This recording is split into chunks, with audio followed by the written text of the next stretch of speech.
Buenos días a todos. Muchas gracias, lo primero, por la presencia a esta hora tan temprano y en domingo. Y vamos a proceder a iniciar una sesión muy interesante sobre trasplante de páncreas. Recordar solo un poco la dinámica: son 5 presentaciones, luego habrá un bloque para la discusión y luego las siguientes 4 presentaciones y nueva discusión. Todo el que quiera por el chat puede ir haciendo las preguntas que la haremos después a los ponentes cuando llegue el tiempo de la discusión. Buenos días, Luis. Bueno, buenos días a todos, a los que van a hacer las presentaciones y a los que se hayan querido conectar a estas horas del domingo. Gracias por venir y por acompañarnos en una sesión de páncreas que no es precisamente el órgano y el trasplante que mayor relieve tiene. Yo creo que lo tiene, pero no se lo estamos dando, y espero que sea de muchísimo interés todo lo que nos van a aportar estos compañeros. Así que por mi parte podemos dar el comienzo a la sesión. Buenos días, mi nombre es Marina, soy R4 de Nefrología del Hospital Universitario Marqués de Valdecilla. Quería agradecer al comité organizador la oportunidad de presentar esta comunicación sobre la experiencia nacional en el trasplante pancreático procedente de donantes en asistolia controlada reacondicionados con ECMO. Como ha sido ampliamente demostrado, el trasplante renopancreático supone una mejora en la supervivencia y la calidad de vida de los pacientes con enfermedad renal crónica avanzada y diabetes mellitus. Sin embargo, su realización se ha reducido de forma global durante los últimos años, llevando a un alargamiento de las listas de espera y a un aumento de la demanda sobre el número de órganos disponibles. Esta gráfica representa el número de trasplantes realizados en 3 regiones del mundo, en Estados Unidos el Eurotransplant y Reino Unido, y se ve cómo la mayor incidencia de trasplante pancreático tuvo lugar entre los años 2001-2010 y cómo se ha reducido progresivamente, salvo en Reino Unido. Sin embargo, esto contrasta con un aumento de la prevalencia de la diabetes de forma global en todas estas regiones. A nivel nacional, los resultados han sido similares, con un periodo de máxima incidencia entre los años 2008 y 2011 y un progresivo descenso de la realización de esta técnica. Otro parámetro que ha disminuido durante los últimos años es el porcentaje de utilización de páncreas tras su extracción. Como todos sabemos, el proceso de selección del donante pancreático es bastante estricto, haciendo que el número de páncreas disponibles ya sea limitado, pero además por las características del órgano hay un elevado número de páncreas que se descartan por sus características macroscópicas o por daños producidos durante el proceso de extracción, haciendo el número de órganos disponibles incluso más limitado. Para intentar paliar este problema, durante los últimos años en nuestro país ha aparecido y aumentado de forma progresiva el uso de injertos pancreáticos procedentes de donantes en asistolia. Sin embargo, este sigue siendo sustancialmente bajo, sobre todo si lo comparamos con nuestra actividad en la utilización de donantes en asistolia para otros órganos. Esto se debe a miedos y dudas sobre una posible calidad inferior de estos injertos, sobre todo en relación con el daño sufrido durante el tiempo de isquemia caliente, y un miedo a un mayor riesgo de complicaciones o una menor supervivencia del injerto pancreático. Para intentar dar respuesta a estas cuestiones, en 2017 se publicaron 2 metaanálisis que recogían todos los estudios publicados hasta la fecha que comparasen evolución del trasplante pancreático con el uso de donantes en asistolia controlada y muerte encefálica. Se registraron 18 estudios con un total de 2.200 donantes en muerte encefálica y 638 en asistolia controlada, y como podéis ver en la gráfica no existieron diferencias en cuanto a la supervivencia del injerto pancreático ni la supervivencia del paciente. Sin embargo, ambos metaanálisis sí que describieron un mayor riesgo de complicaciones trombóticas del injerto en el grupo de pacientes en asistolia controlada, con un riesgo de 1,67 estadísticamente significativo. Para intentar minimizar el daño isquemia-reperfusión, sobre todo en aquellos injertos procedentes de donantes en asistolia, se utilizan diferentes técnicas de reacondicionamiento. Las que se producen después de la extracción del órgano no se utilizan a nivel clínico en trasplante pancreático, solo experimental, pero sí que existen casos, y de hecho estos pues, son los recogidos en nuestro trabajo, de reacondicionamiento previo a la extracción mediante el uso de ECMO.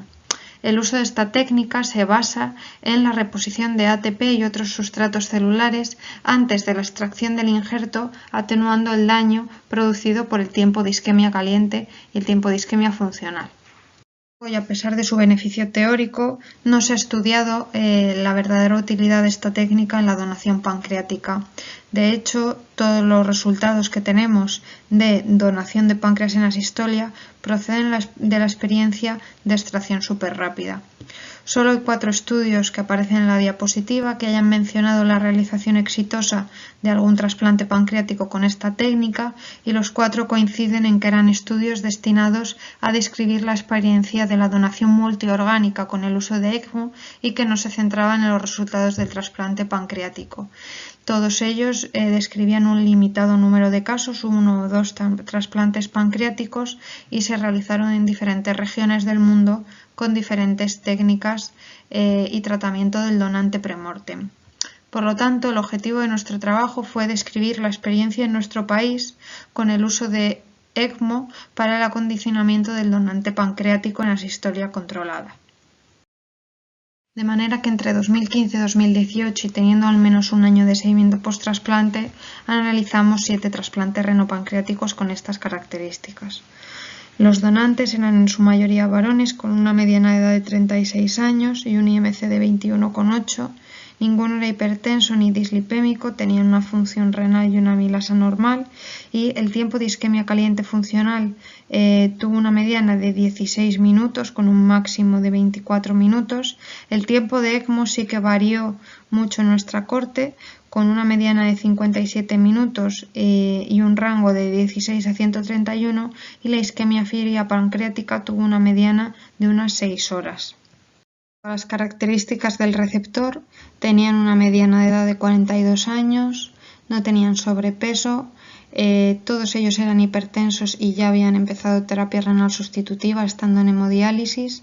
La duración de la diabetes pretrasplante tenía una mediana de 29 años y todos ellos estaban sometiendo a un primer trasplante renopancreático y no estaban sensibilizados pretrasplante. Todos ellos recibieron tratamiento con inducción, 4 de ellos con timolobulina, 3 con basiliximab, y el mantenimiento se realizó con triple terapia estándar. Respecto a la profilaxis frente a la trombosis, 5 de ellos recibieron heparina bajo peso molecular y 2 antiagregación precoz en las primeras 24 horas post-trasplante. Respecto a la evolución post-trasplante, 2 pacientes precisaron reintervención en las primeras 2 semanas por complicaciones hemorrágicas, y solo un paciente presentó trombosis, que fue una trombosis parcial de la vena esplénica que no condicionó la pérdida del injerto pancreático. Otras complicaciones durante el primer mes fueron una fístula entérica y una eventración que se resolvieron sin incidencias. Respecto a la evolución al año, la supervivencia del paciente fue del 100%, al igual que del injerto renal, y un injerto pancreático se perdió por un posible rechazo no confirmado por biopsia al 4.º mes post-trasplante. La creatinina al año tenía una mediana de 1,4 miligramos por decilitro y los parámetros glucometabólicos se mantuvieron estables, con una glucemia basal de 88, una mediana de insulina de 13,5, un péptido C de 3,5 y una glicosilada del 5%, con una necesidad de insulina exógena al año de 1 de los 6 trasplantes funcionantes en ese momento, con un nivel de insulina bajo que no cumplía criterios de pérdida del injerto. Por lo tanto, y para concluir, nuestra serie refleja una baja tasa de complicaciones precoces, incluidos los eventos trombóticos post-trasplante, tras el uso de donantes pancreáticos en asistolia condicionados con ECMO. Esta técnica podría suponer una mejora en los resultados de estos trasplantes, aunque faltarían estudios que aporten una mayor evidencia al respecto, así como respuestas sobre cómo homogeneizar y realizar este proceso, ya que hay muchas diferencias entre trabajos y en nuestra propia serie sobre el tiempo óptimo de ECMO, la necesidad de anticoagulación premortem, etc. Muchas gracias por vuestra atención y sobre todo muchas gracias a los centros colaboradores que permitieron la recogida de datos y la realización de este estudio. A continuación, mostramos los resultados quirúrgicos del trasplante de páncreas en el Complejo Asistencial Universitario de Salamanca.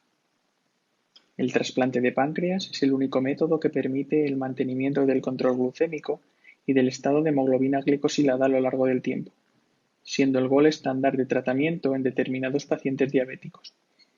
El primer trasplante de páncreas se realizó por los doctores Kelly y Lily Hay en la Universidad de Minnesota. En Europa se realizó en 1972 gracias al Dr. Bewick, mientras que el primer trasplante de páncreas en nuestro país se realizó de la mano del Dr. Fernández Cruz. Nuestro programa de trasplante realizó su primer procedimiento en el año 2009. Desde sus inicios en el siglo XX, se han realizado más de 50.000 trasplantes en más de 200 centros de referencia a nivel mundial. Hasta el año 2015 se habían llevado a cabo más de 28.000 trasplantes de páncreas en los Estados Unidos, la mayoría de tipo simultáneo páncreas-riñón. La supervivencia del paciente y del injerto a 5 años ha sufrido un incremento importante en los últimos años. El objetivo de nuestro estudio fue analizar los resultados del trasplante de páncreas de nuestro programa de trasplante. Para ello, se diseñó un estudio longitudinal y observacional del programa de trasplante de páncreas del Complejo Asistencial Universitario de Salamanca. El área geográfica delimitada para nuestro programa abarca las comunidades autónomas de Castilla y León y Extremadura. En el resto de España, actuamos como CESUR desde el año 2014. Se realizaron 70 trasplantes en 68 pacientes durante los años 2009-2018 y se analizaron los resultados. Nuestro protocolo de trasplante pancreático queda reflejado en el manual de consulta publicado en 2011. Además, la estandarización de la técnica se ha publicado recientemente en la revista Cirugía Española. La cirugía del trasplante de páncreas se resume en un primer procedimiento de extracción del injerto duodeno-pancreático del donante, una posterior cirugía de banco y finalmente una interposición del injerto en el receptor, mediante la derivación entérica de las secreciones exocrinas, la anastomosis arterial mediante un injerto en Y sobre la arteria ilíaca externa del receptor y el drenaje venoso mediante una anastomosis por tocaba. La función completa y pérdida del injerto se definió de acuerdo a los criterios OPTN-1 publicados en 2014. Adicionalmente, se clasificó la función del injerto pancreático de acuerdo a los criterios de la Asociación Internacional y Asociación Europea de Trasplante de Páncreas e Islotes, publicados en 2018. Las complicaciones postoperatorias del trasplante de páncreas se definieron como aquellas complicaciones que aparecieron en el postoperatorio, inmediato o tardío, como consecuencia del acto quirúrgico del trasplante de páncreas. Dichas complicaciones se agruparon mediante la clasificación de Clavien-Dindo. Analizando las características basales de nuestra serie, vemos que existe similitud con lo publicado en los registros internacionales de trasplante de páncreas y en las diferentes series, las cuales muestran que el sexo masculino, el normopeso y la hemodiálisis son las características dominantes. La mayor parte de los trasplantes realizados fueron de tipo combinado páncreas-riñón.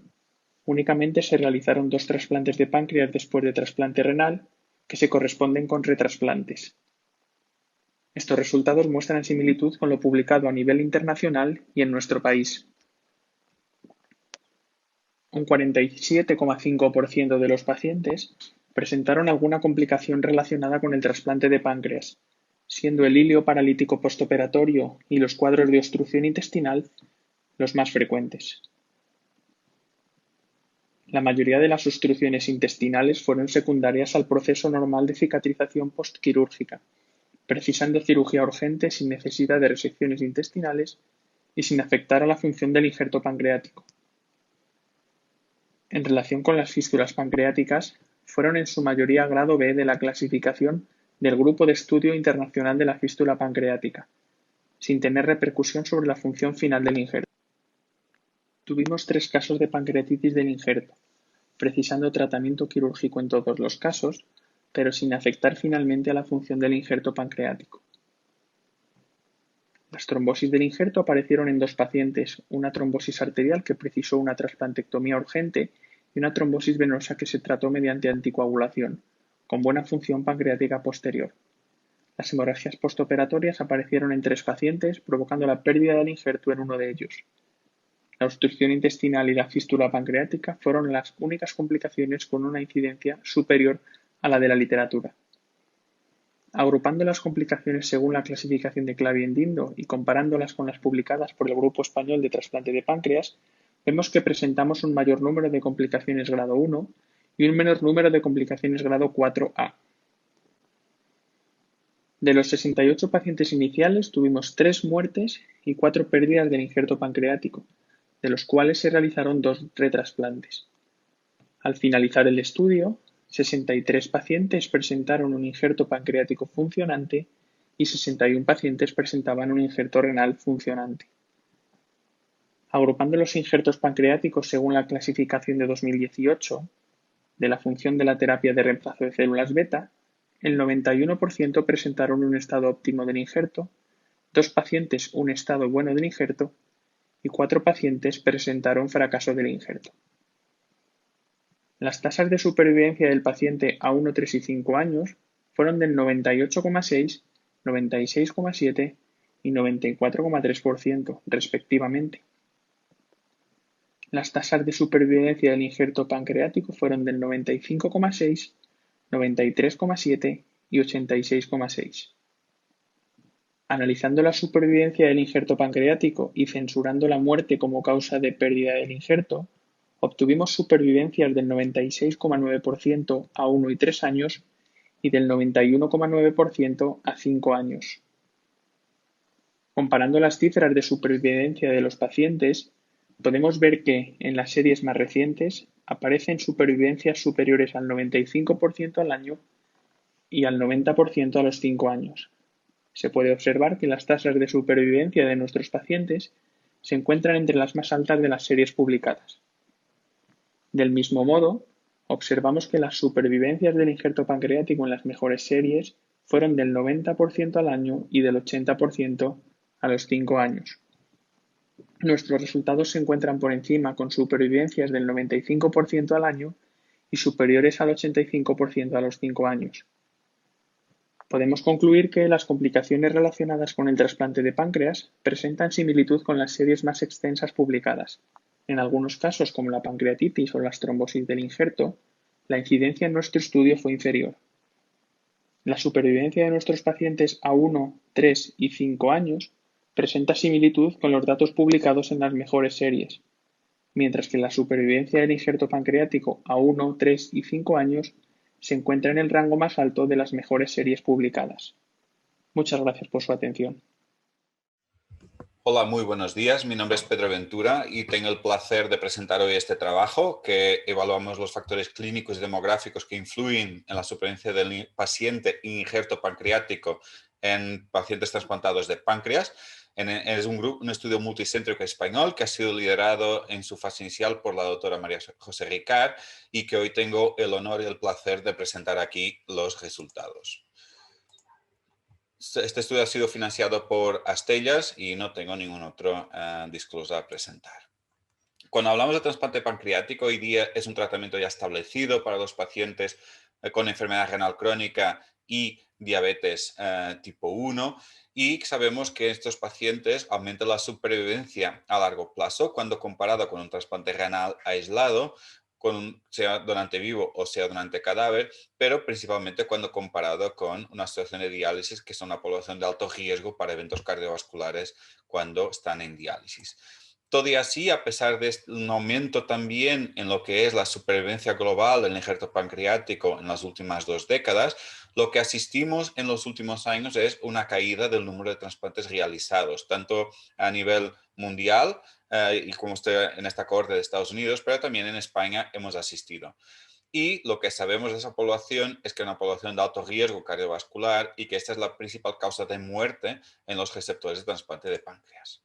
Asimismo, lo que hemos diseñado es un estudio retrospectivo longitudinal en el cual pretendemos primero observar y ver cuál es la supervivencia global de los receptores de trasplante de páncreas. cuál es la supervivencia del injerto pancreático en esta población de pacientes y como endpoints secundarios lo que pretendemos es analizar cuál es la tasa de rechazo tanto del injerto renal como del injerto pancreático y también respecto a cómo es el control de los factores de riesgo cardiovascular, bien sea función renal, función lipídica y control de la presión arterial también. Hemos terminado el estudio con un total de 301 pacientes incluidos. La gran mayoría son trasplantes de riñón-páncreas, pero también con 56 trasplantes de páncreas después de riñón, es decir, con un injerto renal funcionante y un trasplante pancreático en un segundo tiempo. Y con 4 pacientes de un trasplante de páncreas aislado con un promedio de seguimiento de 3,2 años.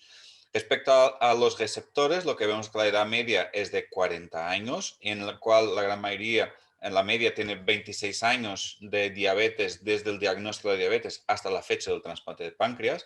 Vemos que la gran mayoría han sido diabéticos tipo 1, aunque hay un número residual de diabéticos tipo 2 y de otro tipo de diabetes, como sea una pancreatitis necromorrágica, por ejemplo, con una diabetes secundaria. Pero hay un número aquí muy interesante y que yo creo que hay que intentar mantener, que es que un 17% de todos los trasplantes se han realizado con el paciente en situación prediálisis, lo que significa que hemos logrado evitar la diálisis en esta población de alto riesgo. En lo que respecta a la inmunosupresión, casi todos con prednisona y micofenolato y con tacrolimus como tercer fármaco. Respecto a la inducción, vemos que ha sido casi un 50-50 con basiliximab y timoglobulina y esto probablemente refleje diferencias entre centros, pero también diferencias en los protocolos que han ido cambiando dentro de los mismos centros. Cuando miramos a los donantes, vemos que la edad media era de 32 años, donantes jóvenes con un índice de masa corporal bajo de 23. La gran mayoría son todos muerte encefálica, la gran mayoría por accidente cerebrovascular o por traumatismo cráneoencefálico. Pero de resaltar aquí principalmente el tipo de isquemia con un promedio de 10 horas. Cuando vamos a los resultados, vemos que la supervivencia global del paciente es de 94% a los 5 años, lo que es muy bueno para una población de alto riesgo cardiovascular y que de estos la causa de muerte principal ha sido por infección, más de la mitad. La enfermedad cardiovascular, la causa de muerte han sido solo con 6 pacientes, con cerca de 25% de los casos. Cuando miramos la supervivencia del injerto renal, lo que vemos es que la gran mayoría han tenido una muerte con un injerto funcionante, pero también destacar que la incidencia de rechazo no es despreciable, con prácticamente también más de casi un 30% con un fallo por rechazo, bien sea un rechazo agudo, bien sea un rechazo crónico del injerto. Pero en global, la supervivencia del injerto es bastante buena, con solo un 8% de fallos del injerto durante el seguimiento. Pero cuando miramos y nos enfocamos en la supervivencia del injerto pancreático, que era nuestro endpoint primario, vemos que a los 5 años un 83% mantiene sus injertos pancreáticos funcionantes. Pero cuando nos fijamos en la gráfica, ya nos permite ver que hay esta caída inicial aquí, que son los que están asociados a fallos primarios. Es algo muy bien descrito en trasplante de páncreas. Aquí en nuestra cohorte ha habido un total de 7,3 fallos primarios que está de acuerdo con las mejores series internacionales, como por ejemplo de la Universidad de Minnesota, que está alrededor de 8%. La principal causa es trombosis, pero también baja perfusión o por fuga biliar. La siguiente causa es por rechazo, bien sea agudo o crónico, y apenas 5 pacientes, un 9%, han tenido un fallo por muerte con injerto funcionante. Cuando miramos a cuáles son los factores predictores de este fallo, lo que vemos en las multivariables que factores asociados al receptor, como sea la edad y el peso, al donante, como sea la edad, principalmente al tipo de trasplante, los pacientes de trasplante de páncreas después de riñón, los que han tenido eventos cardiovasculares previos o que han necesitado insulina después del trasplante. Pero en la multivariada lo que vemos es que solo los receptores de páncreas después de riñón era el único factor predictor de supervivencia del injerto y a largo plazo. Y cuando analizamos por separado, lo que vemos es que realmente hay más fallo primario en estos receptores, pero que también a largo plazo las curvas se afastan un poco, lo que significa que también a largo plazo hay más fallo en estos pacientes. Cuando miramos cuáles son los factores de riesgo o principalmente la incidencia de rechazo agudo del injerto pancreático, vemos que la supervivencia libre de rechazo al año es del 83% estimada, en el cual hemos tenido un 18% de rechazos en nuestra cohorte. Solo un 37% han sido confirmados por biopsia. Todos los demás han sido rechazos clínicos y que se han tratado como tal. Cuando vemos ahora la incidencia de complicaciones quirúrgicas, vemos que hasta un 34% de los pacientes han tenido que reintervenir por algún motivo, así que es un número bastante alto, pero que está dentro también de lo documentado en las series internacionales. Y cuando miramos a eventos cardiovasculares, solo un 6% ha tenido un evento durante los 5 años de seguimiento, lo que es bastante bueno. La mitad ha tenido algún evento infeccioso después del trasplante y solo un 3% se ha documentado algún tumor en el seguimiento. Cuando miramos lo que es el control de la función renal y del metabolismo de la glucosa, lo que vemos es que el estimado de función renal hasta los 5 años después del trasplante es bastante bueno, con una media de 70 mililitros por minuto. Y cuando miramos lo que es la hemoglobina glicada, un 5,5% a los 5 años, lo que significa un buen control, un control estricto con péptido C positivo, con una media de 1,8 y que significa que los 2 injertos tienen buena función a largo plazo. Cuando hablamos de factores de riesgo cardiovascular, vemos que el control lipídico ya era bueno pretrasplante en la gran mayoría de los pacientes y que ha seguido bueno después del trasplante, pero de forma interesante, la gran mayoría de pacientes gana peso después del trasplante, una subida del índice masa corporal, y que la hipertensión, aunque el control tensional sea similar entre el pretrasplante y el control post, lo que vemos es que el número de pacientes que está tomando antihipertensivos baja de forma muy significativa. Así que este estudio tiene muchas limitaciones. El primero es que es una cohorte retrospectiva, es observacional, es multicéntrico con centros con diferentes abordajes al trasplante, diferentes esquemas de inmunosupresión y técnicas quirúrgicas, y que el promedio de seguimiento es relativamente pequeño, con 3,2 años. Sin embargo, realmente representa una cohorte real de un prácticamente nacional, en que están involucrados 8 de 12 centros a nivel nacional, y lo que podemos destacar es que la incidencia de eventos cardiovasculares a los 5 años fue baja, con 6,3% solo, y que la supervivencia tanto de paciente como del injerto pancreático a los 5 años es bastante buena, y que los páncreas después de riñón son un factor de riesgo realmente importante para disfunción del injerto pancreático a largo plazo. Termino agradeciendo a los 8 centros que han colaborado con el estudio, a Astellas por toda la gestión y por haber patrocinado el estudio, y estaré disponible para cualquier pregunta. Muchas gracias. Buenos días, mi nombre es Manuel Durán Martínez, residente de Cirugía General y del Aparato Digestivo del Hospital Universitario Reina Sofía de Córdoba.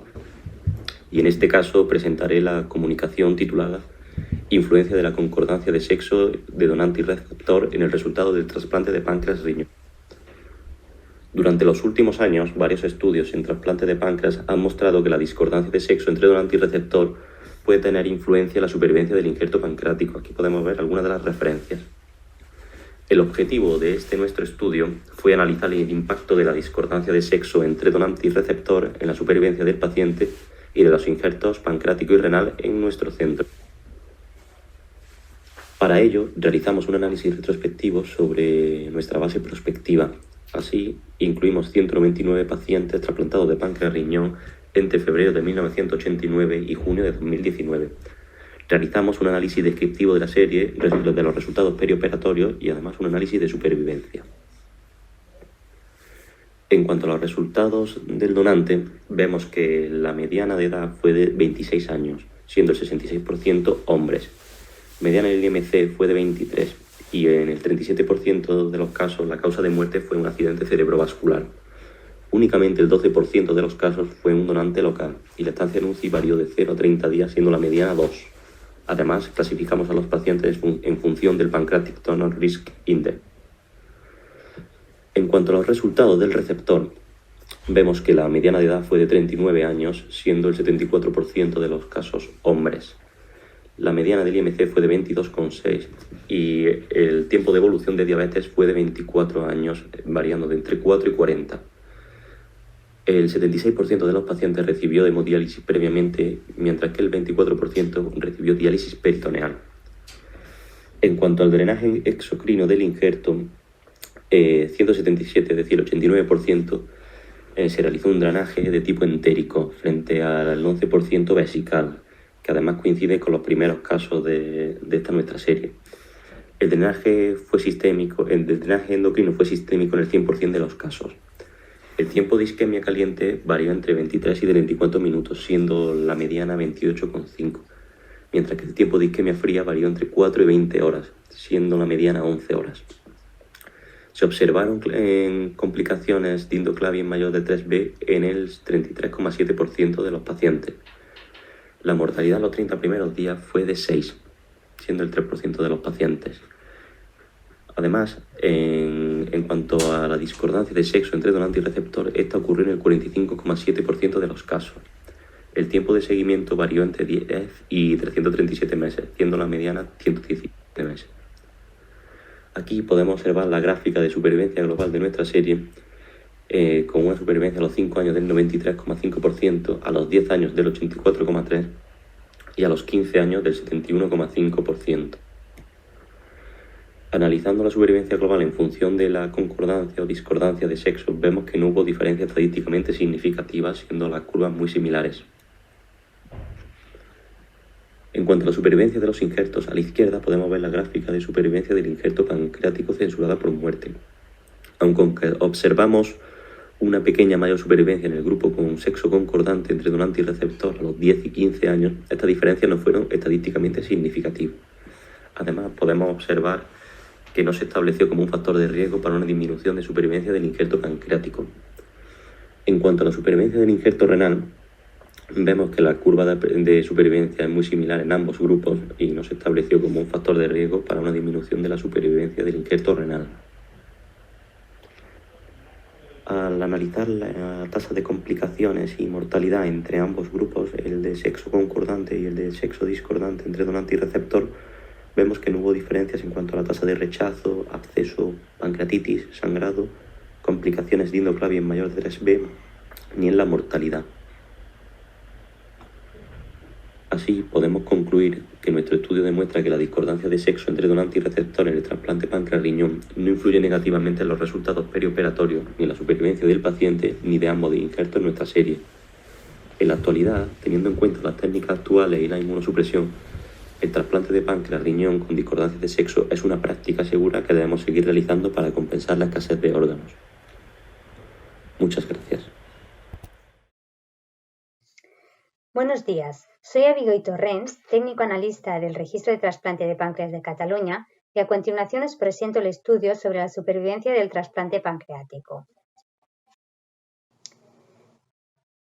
En 2018 se crea el Registro de Trasplante de Páncreas de la Organización Catalana de Trasplantes como registro de seguimiento de los pacientes que han recibido un trasplante de páncreas en Cataluña desde el inicio del programa en 1983. El objetivo de este trabajo es presentar un primer análisis de supervivencia del injerto pancreático y del paciente. Se trata de un estudio retrospectivo de los datos del registro de páncreas de la OCAT, cuyo periodo de inclusión es de 1983 a 2018. Hemos obtenido una muestra de análisis de 558 pacientes. Primeros trasplantes simultáneos de páncreas y riñón y páncreas después de trasplante de riñón, y se han excluido los primeros trasplantes de páncreas aislado. Se han analizado el seguimiento hasta 31 de diciembre de 2019. Se ha analizado la supervivencia del injerto pancreático, tiempo hasta fracaso del injerto o muerte del paciente, así como la supervivencia del paciente, tiempo hasta la muerte. Ambas supervivencias se han analizado según tipo de trasplante, simultáneo de páncreas y riñón o páncreas después de trasplante de riñón, y según periodo, diferenciando los trasplantes realizados antes y después del 2000. Se presenta el análisis descriptivo global y según tipo de trasplante o periodo. Para el cálculo de la supervivencia se ha utilizado el método de Kaplan-Meier y se ha evaluado la evolución estadística entre las diferentes curvas a partir del test de log-rank.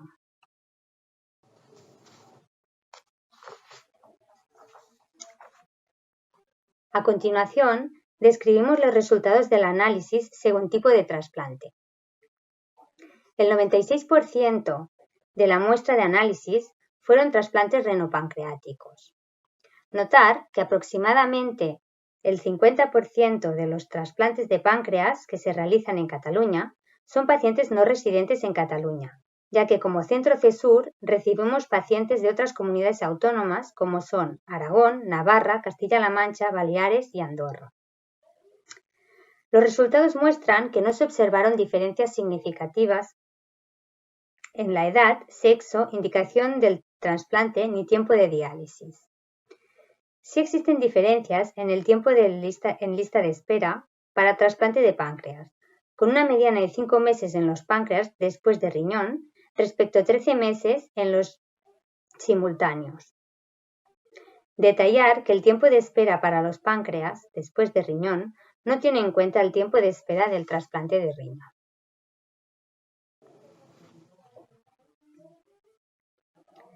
No se observaron diferencias estadísticamente significativas en la supervivencia del paciente según tipo de trasplante.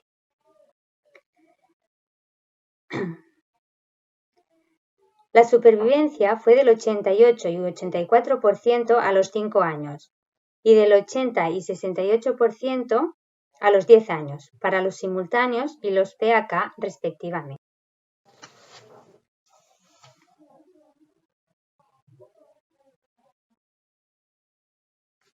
La mediana del tiempo de supervivencia del injerto pancreático es menor en los PAK respecto a los simultáneos, 6 años y 17 respectivamente, no existiendo diferencias estadísticamente significativas, probablemente por el pequeño tamaño del grupo de trasplantados después de riñón.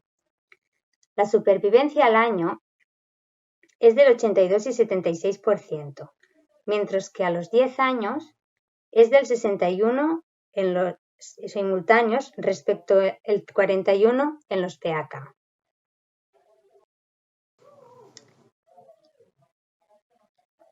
Para el análisis según periodo, solo se ha tenido en cuenta la muestra de pacientes con un primer trasplante renopancreático simultáneo.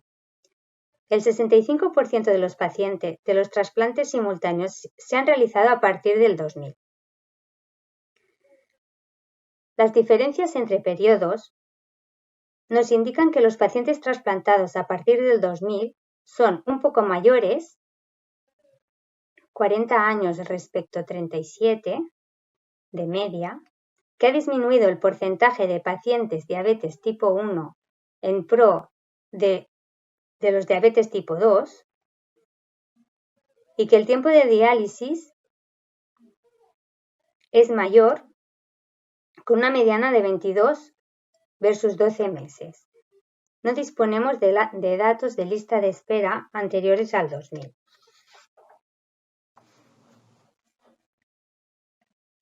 En cuanto a la supervivencia, existen diferencias estadísticamente significativas entre las curvas de supervivencia del paciente, siendo superior en el periodo del 2000 al 2018. El 25% de los pacientes trasplantados antes del 2000 han muerto a los 5 años o antes, y el 50% a los 18 años, mientras que la supervivencia a los 15 años es del 87% en el grupo trasplantado a partir del 2000.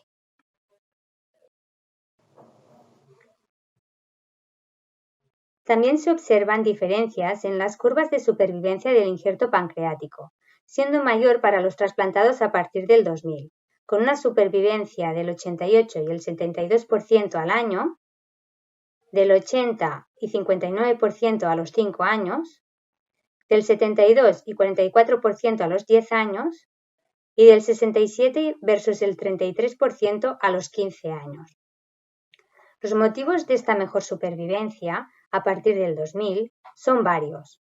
Una mejoría de la técnica quirúrgica, la optimización de protocolos de inmunosupresión, mejoría en el diagnóstico de rechazo, de biopsia, por ejemplo, mejoría en el manejo de los donantes y preservación de órganos y una mejoría en la selección de receptores, principalmente receptores sin tantas comorbilidades.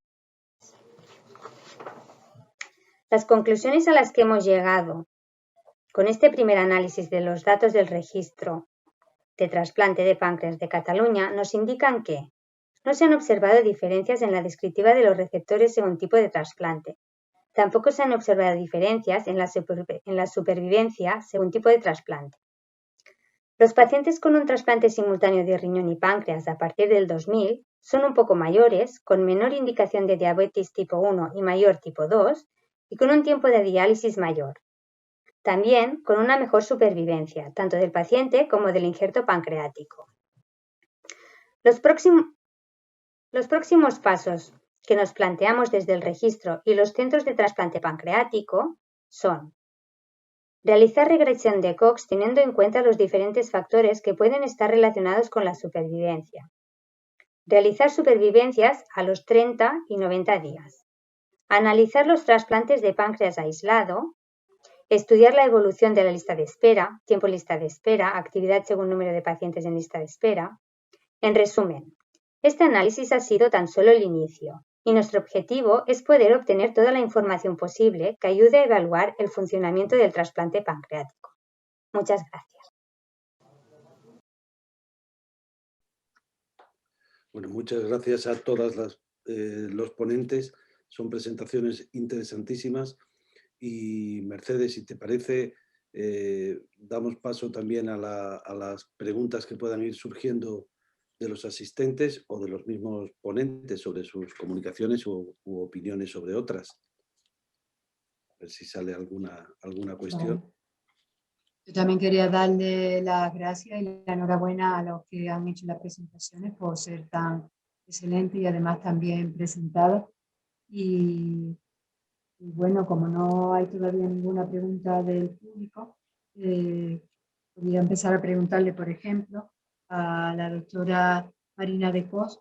Me alegra mucho de estos resultados tan buenos de trasplante de páncreas con extracción en asistolia y perfusión con ECMO. Le quería preguntar, aunque son muy pocos casos, creo que he visto que algún caso estaba en la profilaxis antitrombótica heparina y otros 2 casos, creo, con ácido acetilsalicílico. Si, aunque son pocos casos, han podido ver alguna diferencia en cuanto o bien resultados positivos o al revés o trombosis. Parece que es muy importante el tema de la profilaxis antitrombótica.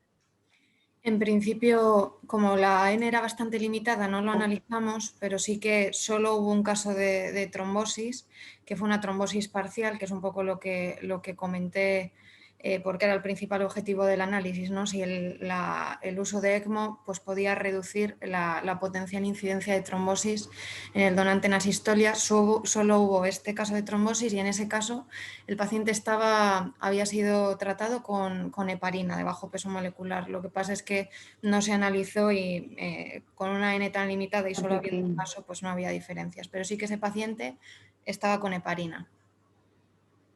Sí, pues yo tenía una pregunta muy parecida, parece que me la iba a pisar la doctora Cabello.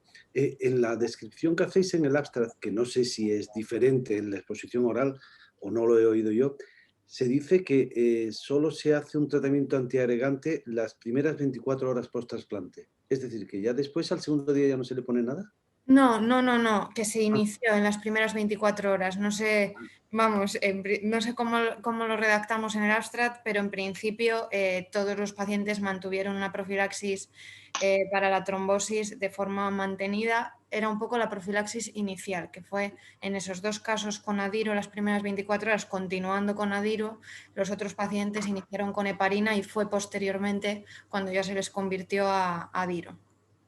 Es decir, que en principio a estos pacientes no les hacéis adiro justo antes de quirófano, antes de empezar el trasplante, y después no se les pasa a heparina de bajo peso molecular unos días, sino que... No, en principio esos 2 pacientes, claro, al final esto depende un poco de los protocolos de cada centro, pero estos pacientes, vamos, eran 2 que desde el principio habían estado con heparina, con adiro, sin heparina de bajo peso molecular, mientras que los demás estaban con heparina. Bien, pues muy interesante porque tenemos que usar más y estamos todos pendientes de lo que hacéis, fundamentalmente Santander y otros centros, y qué tal os va esos resultados. Desde luego parece evidente que si no hay ECMO, pues nos deberíamos olvidar por lo menos para el páncreas, y con ECMO, pues hombre, son esperanzadores, aunque se hayan perdido por una u otra razón 2 injertos, ¿no? Enhorabuena, Marina, por la presentación. Muchas Al gracias. hilo de eso, yo quería comentar, por hacer un pequeño inciso, nosotros hicimos un trasplante de páncreas hace ya varios años, de riñón páncreas. Fue una extracción en asistolia, pero súper rápida. La verdad que fue bien, no ha habido después ninguna ocasión de hacer otro caso, pero ese concretamente fue bien. Yo le quería preguntar al doctor Durán, en cuanto a la discordancia de sexo, si han analizado si existe diferencia cuando el donante es femenino y el receptor masculino, o al revés, porque, no sé, una de las causas a lo mejor pudiera ser la diferencia de peso, de superficie corporal, o no, solamente había analizado discordancia en sí.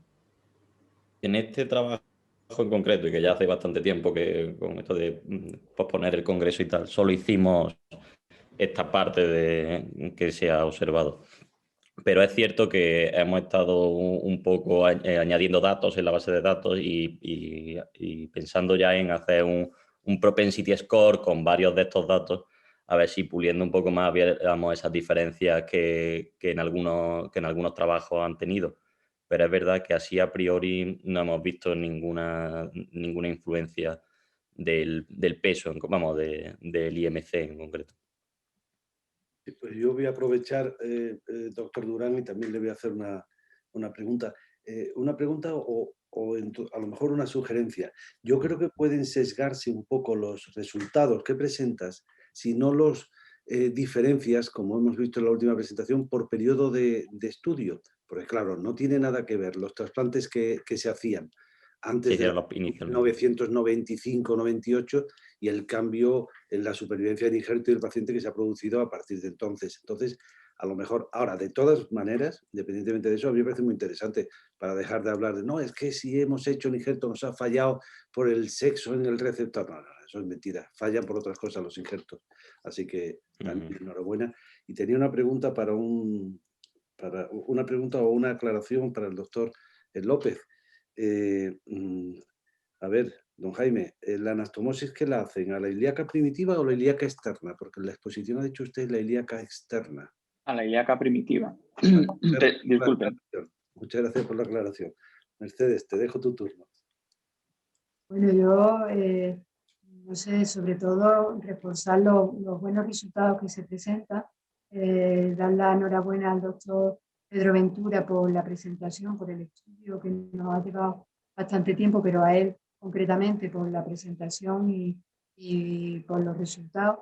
Y bueno, no lo sé, más que una pregunta, es un comentario de que siempre estamos en lo mismo, los buenos resultados que hay y que quizás falta hubiera más indicación de trasplante de riñón páncreas, pero siempre comentamos esto en nuestro foro en el que todos estamos convencidos de la necesidad y no avanzamos mucho, pero sí quería dar la enhorabuena por los resultados, tanto el que ha presentado este estudio multicéntrico, a los resultados de Salamanca y a los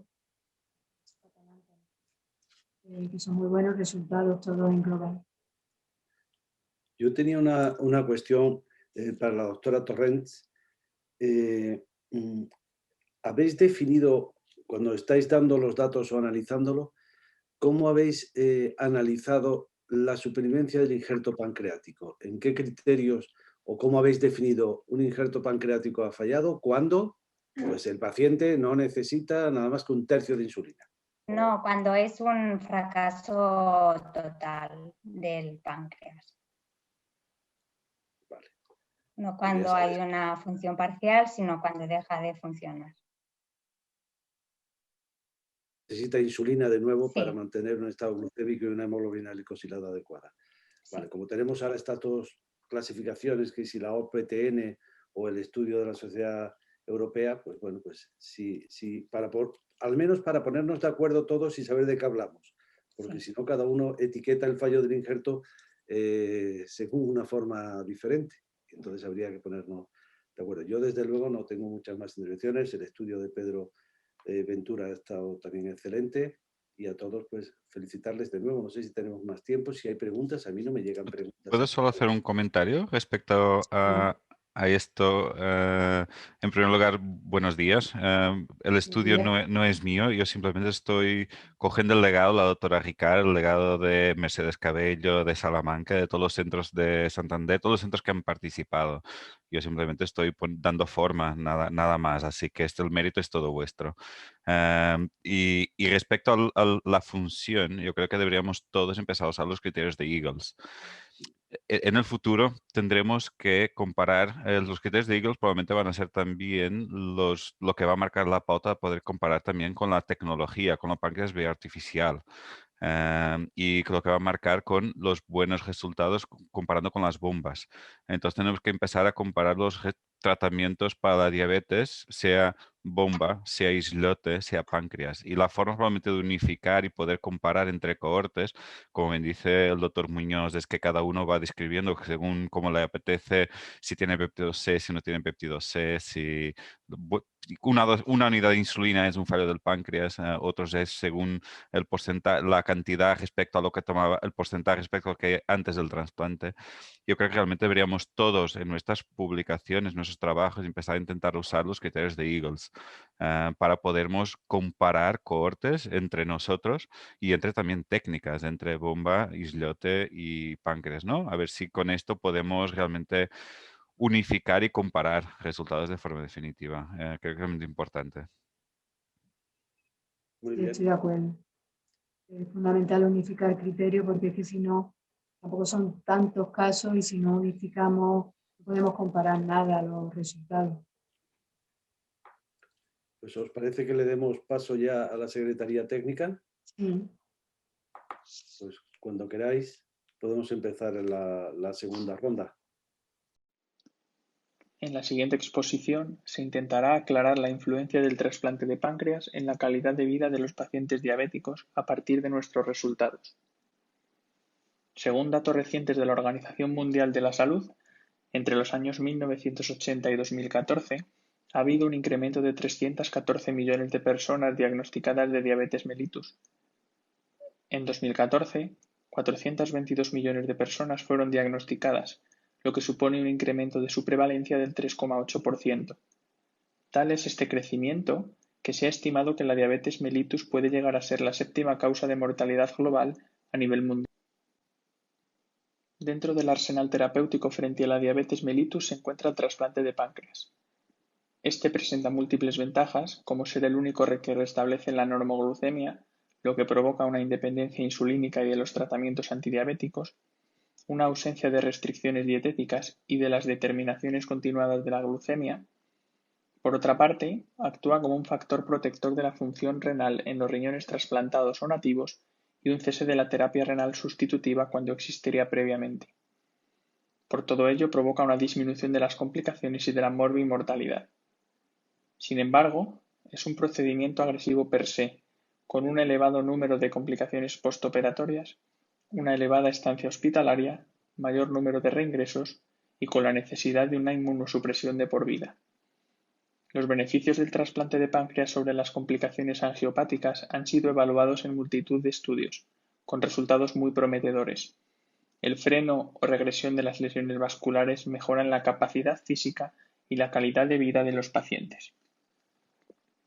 La percepción de la salud focalizada únicamente en el éxito terapéutico ha ido sustituyéndose a lo largo de los años por una visión más integral, teniendo en cuenta el principio de autonomía del paciente y su calidad de vida. Gracias a este cambio surge la definición de calidad de vida relacionada con la salud, concepto que valora la percepción del paciente sobre la afectación de la enfermedad o de los tratamientos en su calidad de vida. Se trata de una característica de medición muy difícil, para la cual se han creado numerosos cuestionarios, dentro de los cuales el SF36 es uno de los más utilizados en la actualidad. Adaptando lo expuesto al trasplante de páncreas como órgano sólido, no debemos centrarnos únicamente en las mejoras metabólicas y de supervivencia que provoca el trasplante. Deberíamos preguntarnos si realmente el trasplante de páncreas, con sus ventajas y sus inconvenientes, mejora la calidad de vida relacionada con la salud. El objetivo del estudio fue evaluar la calidad de vida relacionada con la salud de los pacientes sometidos a trasplante de páncreas. Se realizó un estudio multicéntrico y transversal analizando los trasplantes desde el año 2000 hasta el año 2018 en el Hospital Universitario Virgen del Rocío y el Hospital Universitario de Salamanca. Los criterios de exclusión del estudio fueron la muerte del individuo, el fallo de los injertos o la imposibilidad de contacto con el receptor. Se realizó un estudio de calidad de vida relacionada con la salud mediante la administración telefónica del cuestionario SF36. Este cuestionario obtiene puntuaciones de diferentes dimensiones de la salud.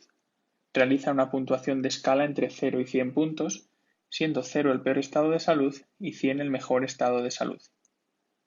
El estudio se inició con 110 pacientes, de los cuales 24 fueron excluidos del mismo, quedando finalmente un tamaño muestral de 86 individuos dividiéndose por centros como se muestra en la diapositiva. La mayoría de los pacientes del estudio fueron varones con una edad media de 44 años y sometidos principalmente a trasplante simultáneo de páncreas-riñón, sin diferencias entre los distintos centros.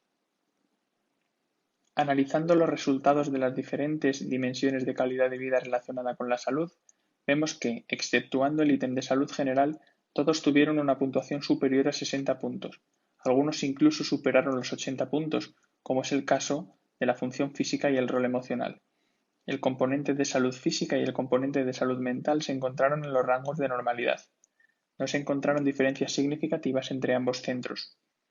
En el subanálisis observamos diferencias muy llamativas entre las puntuaciones de calidad de vida relacionada con la salud pretrasplante con la calidad de vida posterior al trasplante de páncreas en el Hospital Universitario Virgen del Rocío. Estas diferencias fueron estadísticamente significativas en todas las dimensiones de salud excepto en el ítem de dolor corporal, lo que corrobora la hipótesis de que el trasplante de páncreas podría mejorar la calidad de vida. El ítem de transición de la salud, que evalúa la diferencia de calidad de vida relacionada con la salud con el año anterior, mostró que más de la mitad de los pacientes tuvieron un estado de salud actual mucho mejor que el año anterior, mientras que menos del 6% obtuvieron un estado de salud algo peor o mucho peor que el año previo. El grupo de trasplante pancreático del Hospital Universitario de Salamanca realizó una modificación del ítem de transición de la salud para su adaptación al trasplante de páncreas. Debido a que una gran parte de los pacientes llevaban trasplantados más de un año, parece adecuado preguntar el estado de salud con respecto al previo al trasplante de páncreas. Analizando los resultados de este ítem, se encontró que más del 98% de los pacientes consideraron su estado de salud actual mejor que el previo al trasplante de páncreas. Comparando el ítem del cuestionario frente al ítem recodificado por nuestro grupo, se encontraron diferencias estadísticamente significativas en el estado de salud, con un incremento de los pacientes con respuestas mucho mejor y una disminución de los pacientes con respuestas más o menos igual, lo que refuerza la idea de la necesidad de adaptar el ítem de transición de la salud del cuestionario SF36. Algunos estudios previos al siglo XXI concluyen que el trasplante de páncreas como órgano sólido mejora la calidad de vida de los pacientes, incluso en aquellos con fallo precoz del injerto, haciéndola en algunos casos similar a la población sana de referencia. Estudios posteriores han reforzado la hipótesis, demostrando que el trasplante de páncreas mejora la calidad de vida relacionada con la salud. Algunos incluso demuestran que la calidad de vida es mejor que la de aquellos pacientes sometidos a terapia renal sustitutiva y a trasplante renal aislado, y además, la calidad de vida relacionada con la salud se podría mantener en el tiempo tras el trasplante de páncreas. Las puntuaciones de calidad de vida relacionada con la salud de nuestro estudio son comparables con las publicadas en la literatura en diversos trabajos, sin observarse diferencias llamativas entre los distintos grupos. Por tanto, podemos concluir que la calidad de vida de los pacientes mejoró de manera representativa tras el trasplante de páncreas. Sin embargo, creemos necesaria ampliar la muestra al conjunto de pacientes trasplantados en España y poder confirmar estos resultados preliminares. Muchas gracias por su atención. Buenas a todos, soy Rafael Calleja, residente del Hospital Reina Sofía de Córdoba y presento la comunicación titulada Calidad de vida general y relacionada con el tratamiento de la diabetes mellitus tipo 1, trasplante simultáneo de páncreas-riñón versus terapia insulínica. La principal indicación del trasplante de páncreas está centrada en pacientes diabéticos tipo 1 con insuficiencia renal crónica, que constituyen el 82% de los trasplantes de páncreas que se están realizando actualmente. Se ha demostrado que el trasplante de páncreas por el control metabólico que consigue, frena e incluso mejora las comorbilidades secundarias a la diabetes. Tradicionalmente, el trasplante de páncreas-riñón se ha asociado a una alta mortalidad, pero los avances tanto en técnica quirúrgica como en el manejo del paciente trasplantado han derivado en unos excelentes resultados, tanto en términos de supervivencia como de disminución de complicaciones quirúrgicas. ¿Cuál es la problemática actual? En los últimos años, como podemos ver en estas dos gráficas, ha disminuido el número de procedimientos de trasplante de páncreas globales y en concreto el trasplante de páncreas-riñón. En esta otra gráfica podemos observar cómo la tendencia en los últimos años ha sido realizar menos inclusiones en lista de espera. Las razones que justifican esta situación son múltiples y uno de los motivos que puede estar contribuyendo a esto es la aparición de nuevas insulinas y nuevos esquemas de tratamiento que hacen que los endocrinos consigan un control metabólico aceptable de los pacientes y difieran muchas veces la remisión de los mismos a centros de trasplante para su valoración. De hecho, esto se ha comentado varias veces en diferentes reuniones españolas de trasplante de páncreas. Entonces, la pregunta es: ¿qué impacto tiene el trasplante de páncreas frente a la insulinoterapia sobre la calidad de vida en estos pacientes y en su satisfacción con el tratamiento de la diabetes? Tener datos objetivos sobre la calidad de vida en estos pacientes puede ser un argumento a favor de cara a no demorar la remisión de estos pacientes a la consulta de trasplante. Por tanto, el objetivo de esta comunicación es analizar la calidad de vida de pacientes diabéticos tipo 1 trasplantados de páncreas-riñón versus pacientes diabéticos tipo 1 en tratamiento con insulinoterapia. Para ello hemos comparado dos grupos de pacientes. El primer grupo fueron 50 pacientes trasplantados de páncreas-riñón que no tuvieran disfunción del injerto y que previamente eran diabéticos tipo 1 con una nefropatía crónica incipiente que no requirieron ningún tipo de diálisis. Nuestro segundo grupo fueron diabéticos tipo 1 machados por sexo y en tratamiento con insulinoterapia, que actualmente tuvieran una función renal conservada. Presentamos una comunicación similar hace unos meses en el Nacional, donde se nos sugirió que sería interesante aumentar la muestra de diabéticos del grupo control, así como seleccionar pacientes con un mejor control de la glicada para poder hacerlos más comparables. Por tanto, en este segundo grupo hemos eliminado todos aquellos pacientes que tuvieran glicadas por encima de 8 y posteriormente hemos ampliado la muestra hasta 70 pacientes. ¿Cómo medimos la calidad de vida? En esta tabla quedan recogidas la mayoría de los cuestionarios más utilizados en la diabetes. Nosotros escogimos el cuestionario SF36 para medir calidad de vida general por ser un cuestionario validado, ampliamente difundido y el más utilizado en los diferentes estudios de trasplante de páncreas y de trasplante de otros órganos. El cuestionario de TSQ, que mide la satisfacción con respecto al tratamiento de la diabetes, lo escogimos fundamentalmente porque es un cuestionario muy utilizado por los endocrinos y es de fácil aplicabilidad. Añadimos además los valores teóricos del SF36 en la población general obtenidos del estudio de López García.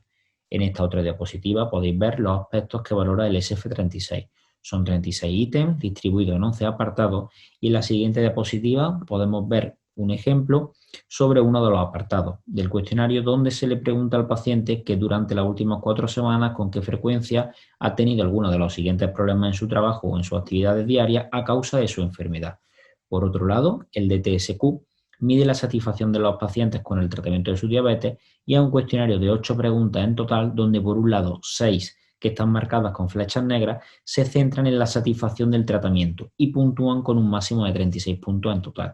Por otro lado, 2 de ellas, que están marcadas en el cuadro naranja, puntúan aparte y se centran en la percepción de episodios de hipoglucemia del paciente.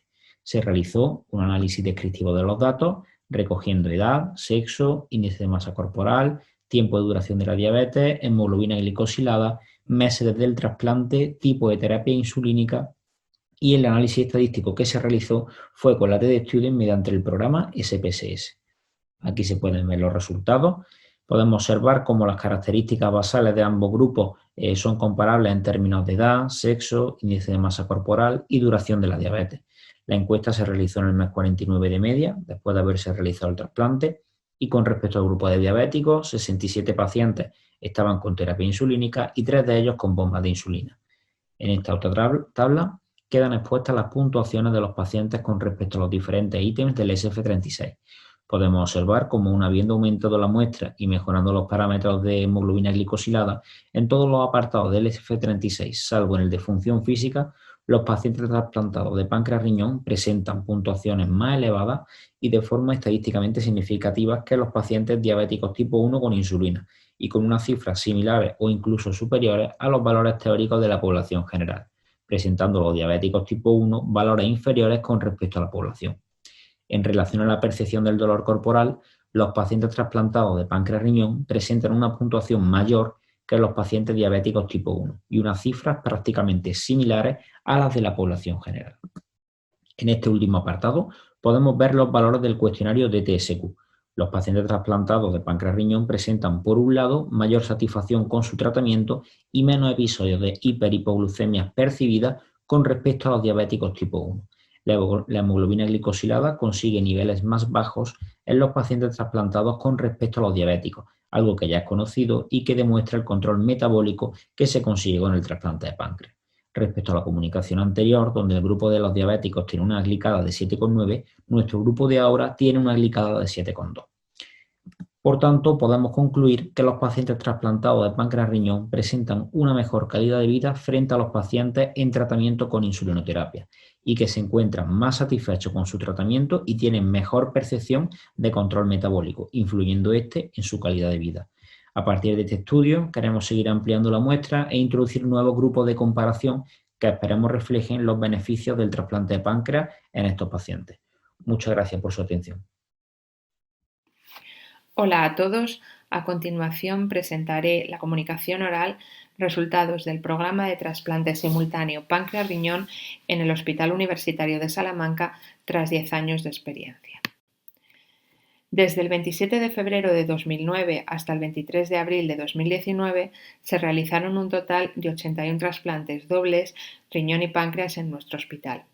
Se trata de un estudio descriptivo y retrospectivo de los primeros 75 trasplantes que hemos realizado en nuestro centro, ya que hemos excluido del estudio los 2 retrasplantes y los realizados en el segundo semestre del 2019 por llevar muy poco tiempo de evolución del trasplante. En cuanto a los donantes, la edad media ha sido de 34,1 años, con un mínimo de 15 y un máximo de 52, y las causas de éxitos de los donantes han sido variadas, siendo los donantes 23 que han fallecido por ictus, bien hemorrágicos o isquémicos, 29 que fallecieron por un traumatismo craneoencefálico y 22 que fallecieron por otras causas como crisis asmáticas, tromboembolismos pulmonares u otras. De los pacientes que hemos trasplantado, 53 eran hombres, un 71%, y 21, un 29%, eran mujeres. Estos pacientes que hemos trasplantado llegaron al trasplante renal en las diferentes situaciones. 7 estaban en situación de prediálisis, un 10%, 15 en diálisis peritoneal, un 20%, y 52 estaban en hemodiálisis, la mayoría, un 70%. A continuación, describiré los datos de supervivencia tras 10 años de programa. Cuando vemos la supervivencia del paciente, vemos que es del 93,3%, y cuando analizamos las supervivencias de los injertos, la supervivencia del injerto renal es de un 81,3%, pero cuando la calculamos censurada por muerte, vemos que es de un 88%. La supervivencia del injerto pancreático a 10 años es un poquito menor, es del 85,3%, pero censurada por muerte es mayor, es de un 92%. Ha habido 4 muertes, de las cuales 2 han sido por infección respiratoria, una ha sido por un tumor y otra muerte ha sido tras la intervención quirúrgica por un dudoso infarto o un tromboembolismo pulmonar en el que la autopsia fue negativa, por lo que no sabremos la causa real de la muerte. En cuanto a las causas de pérdidas del injerto renal, las causas de pérdidas han sido principalmente quirúrgicas. Ha habido trombosis arteriales, una mala perfusión en quirófano, un donante que tenía una coagulación intravascular diseminada, y también destacar que un paciente perdió el riñón por una infección por poliomavirus que obligó a trasplantectomía e incluso posteriormente a nefrectomía de riñones propios, una glomerulonefritis membranosa y un infarto de arterias intrarrenales. En cuanto a por qué se ha perdido el injerto pancreático, pues podemos ver que principalmente también ha sido por causas quirúrgicas. Ha habido una trombosis arterial precoz y una tardía, ha habido un embolismo pancreático y hemos presenciado 2 rechazos, uno agudo y otro crónico. En cuanto a los datos de rechazo y de necrosis tubular, el rechazo es prácticamente inexistente, los datos son de un 2,74% y de los 75 pacientes solo 2 presentaron un rechazo agudo renal, uno celular que respondió a corticoides y otro humoral que precisó plasmaféresis e inmunoglobulinas y necesitamos bastante tiempo para recuperar la función renal y que saliera de hemodiálisis. En cuanto a los datos de función retrasada del injerto, es algo mayor. 15 de nuestros pacientes necesitaron hemodiálisis en el posttrasplante inmediato, siendo esto un 18%. En el gráfico siguiente podemos observar el estado de la función renal y pancreática durante los 10 años de evolución y podemos observar que los datos son excelentes, teniendo una media de creatinina de 1,64 miligramos de decilitro y una hemoglobina glicosilada de 5,8. Solo uno de los pacientes que tiene páncreas funcionante necesita antidiabéticos orales y los demás tienen el páncreas funcionante sin necesitar antidiabéticos orales ni insulina. Y ya para concluir, diremos que tras los datos presentados, el trasplante simultáneo páncreas-riñón proporciona unos resultados excelentes de supervivencia tanto del paciente como de ambos injertos. El único paciente que tuvo un rechazo humoral llevaba 6 años en diálisis, por lo que es aconsejable valorar remitir precozmente desde la consulta de ERCA a estos pacientes y poderlos estudiar e incluir en lista pretrasplante pronto. A la vista de los resultados presentados, deberíamos fomentar más el trasplante doble páncreas-riñón para aumentar la supervivencia de los pacientes y mejorar la calidad de vida de los mismos. Muchas gracias. Tronco celíaco mesentérico común del injerto pancreático. Soluciones en el banco. La existencia de un tronco celíaco mesentérico común de la aorta representa menos del 1% de todas las anomalías vasculares de la aorta abdominal, y se estima que tiene una incidencia del 0,25%. La arteria mesentérica superior se considera desde el punto de vista del desarrollo embrionario como parte del complejo celíaco. Las variaciones anatómicas de estos vasos se deben a cambios en el desarrollo de las arterias esplácnicas ventrales. Desde hace varios siglos ha resultado de gran interés para los anatomistas en un comienzo y los cirujanos en la actualidad la disposición y anatomía tanto normal como variable del tronco celíaco. Desde que Haller en 1756 comenzara con su descripción, se han aportado muchos avances, y destacan autores como Tiedemann, Adachi, Michaels, Van Damme y últimamente analizando los estudios de imagen IAT. En cuanto al caso que nos atañe, se aprecia que durante la extracción rutinaria multiorgánica de un donante cadáver en muerte cefálica, se procede a la extracción pancreática y hepática siguiendo la técnica estándar. Primero se realiza la extracción pancreática, seguidamente se completa la extracción hepática. Durante la perfusión hepática, una vez extraído el órgano, se aprecia que en el parche aórtico no se encuentran los dos habituales forámenes correspondientes a la arteria mesentérica superior y al tronco celíaco. En su lugar solo apreciamos uno. Durante la extracción y debido a la anomalía vascular, se seccionó la arteria hepática común, pensando que se trataba de la arteria esplénica, hecho que no se pudo saber hasta analizados los especímenes una vez completada la extracción. En este detalle se aprecia una fotografía del espécimen pancreático donde señalamos el muñón de la arteria hepática común, el muñón de la arteria gástrica ligado con una ligadura de seda, la arteria esplénica unida al injerto y el tronco celíaco mesentérico. En estas dos fotografías se aprecia también en detalle lo mismo explicado en la diapositiva anterior y se compara con la anatomía habitual o la anatomía más frecuente en un injerto pancreático, con la arteria esplénica seccionada y con la arteria mesentérico superior, donde se está confeccionando la anastomosis vascular del injerto, con el injerto ilíaco procedente del donante. Otra fotografía con el detalle un poquito más ampliado para que se pueda apreciar bien la anomalía vascular de este injerto. Una vez detectada, lo que tenemos que proporcionar son soluciones en la fase de banco. Y en este caso se opta por realizar una sutura continua con sutura monofilamento y reabsorbible de la arteria hepática común, que procedía del tronco celíaco mesentérico para evitar fugas anastomóticas, y en el injerto arterial de ilíaca del donante se hace un test de estanqueidad y se selecciona de las dos ramas la rama que mejores condiciones nos aporta para realizar, en este caso, una única anastomosis a ese tronco celíaco mesentérico común. La anastomosis se realiza, según la técnica habitual, con sutura monofilamento, en este caso de 5 ceros.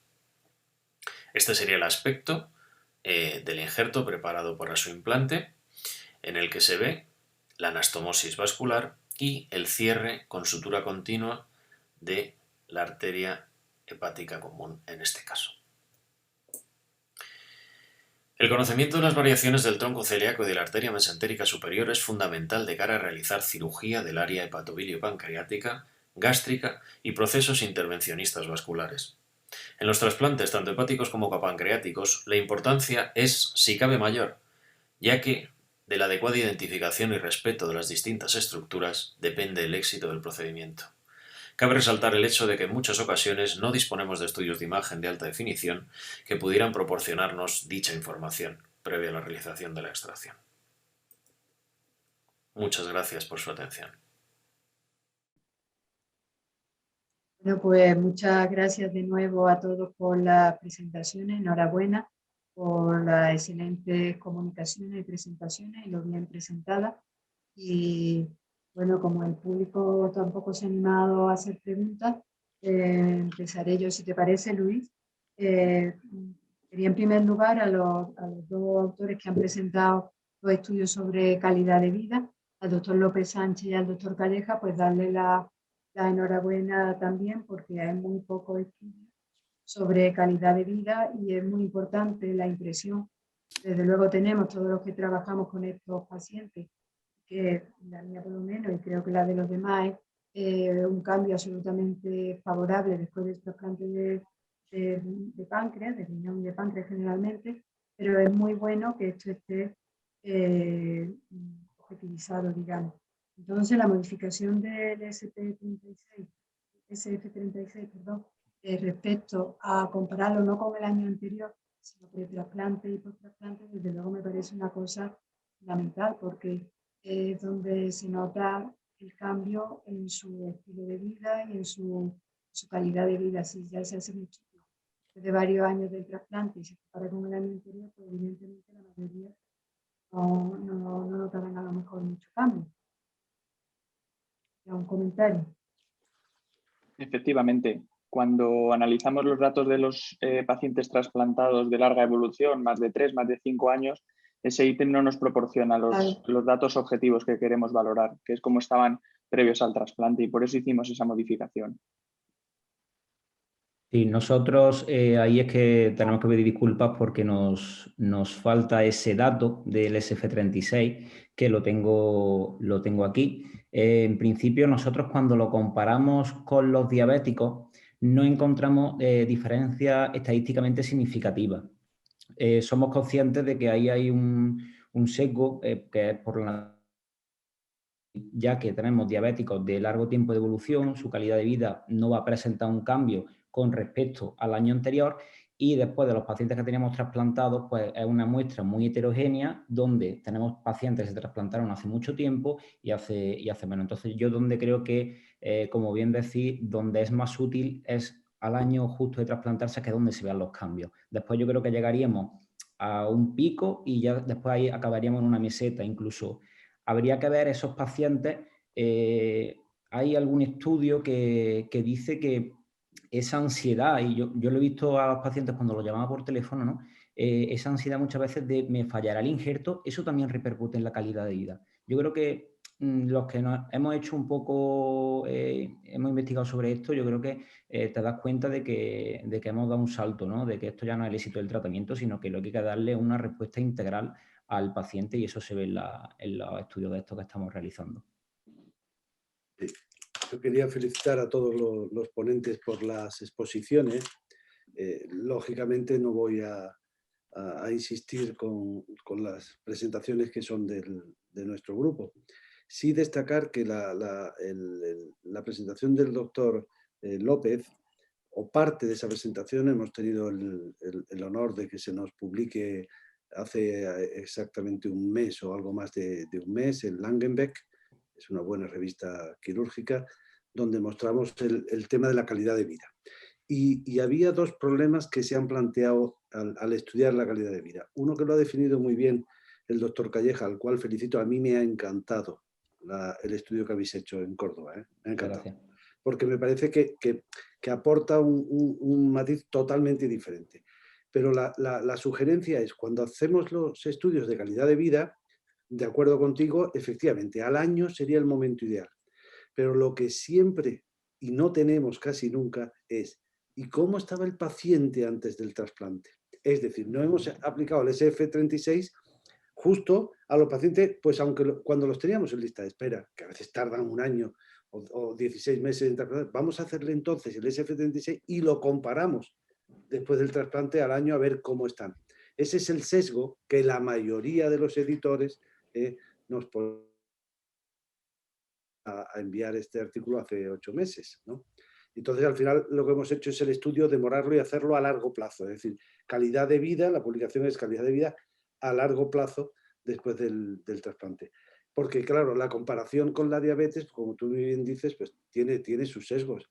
Aunque habéis hecho muy bien, porque habéis cogido y dice, vale, como no están en diálisis, voy a coger el grupo de trasplantados que no están todavía en diálisis, sino en prediálisis, para intentar que se parezca. Por eso a mí me ha parecido muy interesante el trabajo, así que felicitarte de nuevo, a pesar de los pequeños sesgos que pueda tener el estudio. Te doy paso. Muchas gracias. Sí. Bueno, yo quería a la doctora Guadalupe Taberner, grupo de Salamanca, por supuesto, por el 10º aniversario primero, por los resultados tan buenos y por las buenas presentaciones. Y quería preguntarle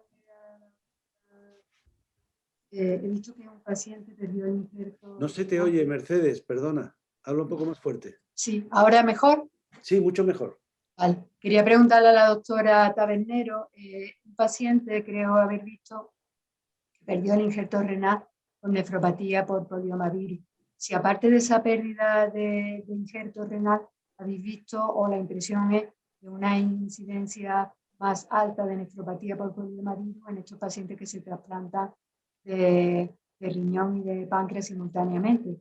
Nuestra impresión es que sí, y tú has comentado que hay una incidencia más baja de rechazo y quizás nos pasamos en el otro extremo, ¿no? Más inmunosupresión, menos rechazo, pero más poliomavirus, lo cual dificulta un poco más el seguimiento de estos pacientes. No sé cuál es tu impresión. Se me oye, ¿verdad? Sí. Vale, buenos días a todos y enhorabuena también por mi parte a todas las presentaciones. Pues efectivamente es una cosa que, a ver, en cuanto a tus preguntas, efectivamente este además ha sido un caso desgraciadísimo porque tuvo una infección por poliomavirus, que además después de hacer trasplantectomía se colonizaron los riñones propios, con lo cual el paciente lo teníamos en lista, no lo podíamos volver a incluir en lista de espera. Le habíamos convertido la inmunosupresión para bueno, pues cambiar la mTOR, pero no podías minimizarlo del todo. Y además, posteriormente, este paciente ha tenido un cáncer de vejiga que ha hecho que le hagan cistectomía, con lo cual las posibilidades de trasplante pues sí se han minimizado. Bueno. No lo hemos mirado, con lo cual no te puedo dar datos tal. Sí que tenemos más pacientes que yo recuerde de memoria que han desarrollado una infección por poliomavirus y es verdad que nosotros utilizamos en todos timoglobulina, porque yo viendo las presentaciones previas sí que he visto que hay grupos que utilizan basilizumab. Nosotros cuando empezamos el programa nos fuimos al clinic a aprender un poco lo que hacían allí y más o menos adaptamos nuestro protocolo al que ellos hacían y ellos habían cambiado en ese momento de basilizumab a timoglobulina. Con lo cual sí que a lo mejor deberíamos de individualizar un poco más, sobre todo ahora que tenemos ya más pacientes, que yo he presentado los datos hasta septiembre del 2010, hasta abril del 2019, pero ahora tenemos alguno más y podríamos revisarlo porque a lo mejor no haría falta que en todos pusiéramos timoglobulina porque a pesar de que la incidencia del rechazo es prácticamente inexistente, sí que es verdad que este balance hay que hacerlo. Yo estoy totalmente de acuerdo con esa pregunta, aunque no te pueda dar una respuesta, pero sí tengo esa misma sensación. Creo que el doctor Calleja quería comentar antes algo y le interrumpimos. Nada, no, simplemente creo que en el tema de la calidad de vida, creo que es más que nunca necesario un estudio multicéntrico. Nosotros hemos empezado a hacer lo de pasar la encuesta antes del trasplante, con la dificultad de que, claro, no sabemos cuándo se va a llegar a trasplantar. Pero claro, hay que aumentar la muestra y yo creo que conseguir una N en condiciones lo daría un estudio multicéntrico y además nos serviría, pues si queremos analizar pues, diferentes variables, cómo impactan en cada uno de los ítems del SF36, por ejemplo, ¿no?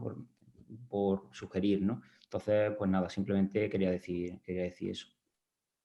Muy bien. A mí me parece una buena idea porque desde luego alcanzar una N suficiente de este trasplante, que no hacemos tanto en cada hospital o hacemos algo multicéntrico, es muy difícil. Así que sería, por ejemplo, pasarle el test de calidad de vida se ponen en lista de espera y luego pues a un tiempo variable a los 6 meses o a un año a lo que se considere después del trasplante. Es una buena idea. Muy bien. ¿No tenemos nada más? ¿Algún otro asistente que quiera hacer alguna pregunta? Pues ha sido un placer estar con todos vosotros. Mercedes, una alegría volver a verte, aunque sea por cámara. Nos hubiera encantado estar en Málaga con vosotros. La verdad que sí. Con buen tiempo y paseando un poquito por esa excelente ciudad. Pero no nos olvidamos que para el año que viene volvemos a intentarlo. Pues... Le quería dar también las gracias, bueno, por supuesto a todos los ponentes, pero también a todos los oyentes que los vemos, pero a los que estén ahí, pues darles las gracias por haber estado tan temprano. Un domingo ya es un día excelente aquí en Málaga, o sea que próximamente a ver si puede ser. Muchas gracias a todos. Un abrazo para todos. Un abrazo, cuidaros mucho. Muchas gracias. Gracias. Gracias a todos. A la organización, a la Secretaría Técnica y damos por concluida esta mesa.